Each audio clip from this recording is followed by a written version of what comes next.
هاد الايام لقيتوني كنقلب في الثقافه المتنوعه ديالنا، وصراحه لقيت شي حوايج اللي عجبوني بزاف، خاصه في اللباس التقليدي ديالنا. وقررت ندير انيماسيون للبلغه باعتبارها من اقدم الاحذيه المغربيه. بقيت كنقلب اين بلغه غادي انمي حتى طحت على هادي، ودابا راك للخدمه.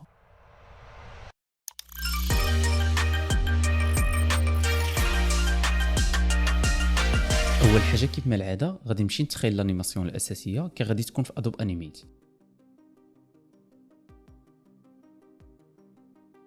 درت روث انيميشن، صيفطته لافتر افكتس، تبعت معاه باش ندير المرحله ديال الكلين اب باستعمال الشيبس.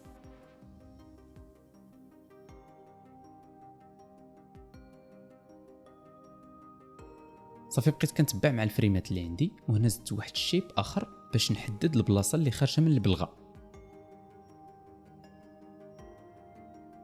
ومن بعد مشيت قلبت على تكستور ديال الجلد، طبقته على البلغه، انيميتو معاها.